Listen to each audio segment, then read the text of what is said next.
Hi guys, Batmanchicago here. Today I'm going to talk about handles. A lot of time a customer comes in and they ask me, I want a spring handle, or the other way they put it, they want a flexible handle. So I always tell customer, let's talk about it, let's have a better idea, so that way we will know what you're asking. Because in my opinion, making a handle flexible, I can do it by making it thin.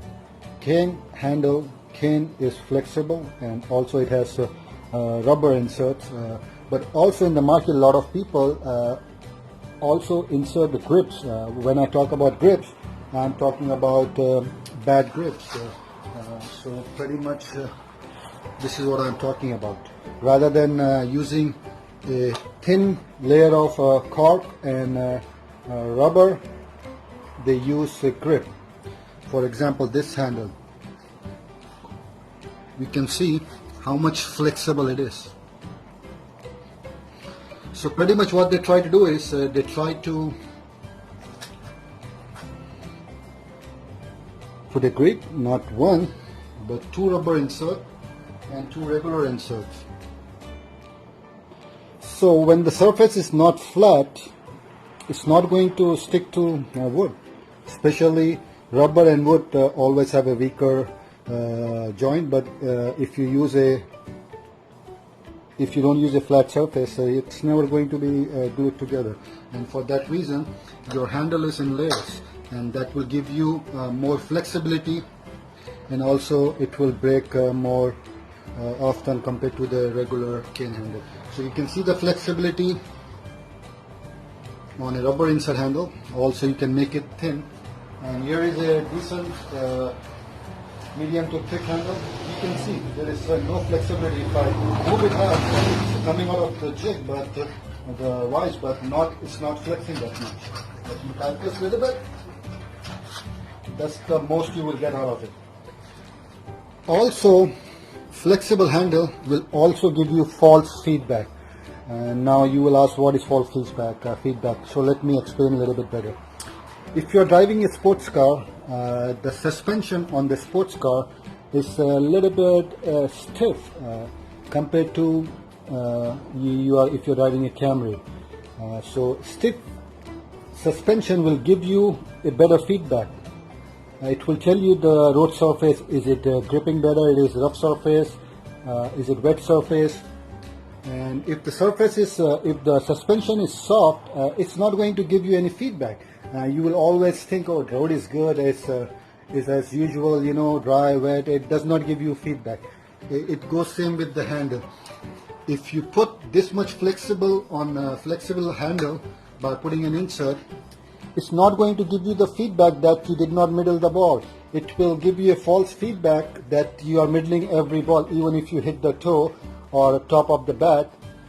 It's going to tell you, oh, you're still hitting the sweet spot. So you will always think you are middling each and every ball, but in reality you are not, and you will get out. Rather than adjusting your game to middle the ball, you will think, oh, I'm still middling the ball, I'm going to go for it, and then you will get out. And you say, oh, I middled the ball, but I still got out, I don't know why.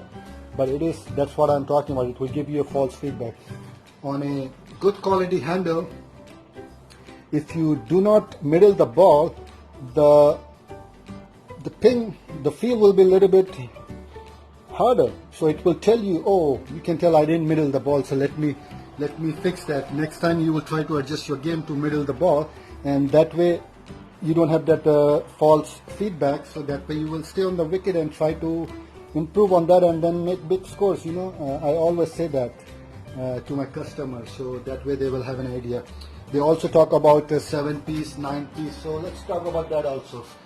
This has 3 rubber insert, 1, 2, 3. In my opinion, 3 is best, because the more you put, there are more chances it might come apart. So in my opinion, 3 inserts are good.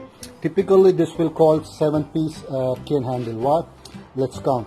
This is your cane 1, rubber 2, cane 3, rubber 4, cane 5, rubber 6, cane 7. So it will call 7-piece cane handle. if you put one more insert in the cane, this one has 4, it will become 9-piece cane handle.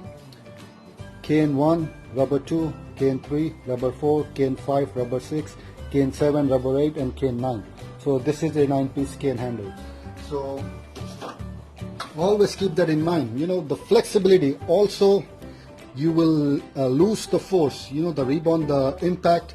When you're hitting the ball, if the handle is bending this much, there will be force loss in this bend.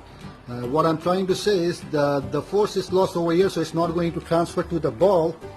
It's going to bend. By the time the handle comes back, the ball is already gone, and the force is lost in that action. So in the skipper handle, it's not going to bend that much, and the impact, the force is going to transfer to the ball a little bit more than compared to a flexible handle. But again, it might give you a false feedback. You will think, okay, it went far away, I hit a big 6. But in reality, if you hit a 6 with a good handle, it will go as far as the flexible handle, if not more further down. So that's what I'm trying to say. There will be impact force loss if the handle is too flexible. And I hope it makes sense to you guys when you watch this video. And that's what I was trying to cover, you know, spring handle, flexible handle, what is all about. So here we go, and I hope it's helped you guys to understand that. Alright guys, enjoy.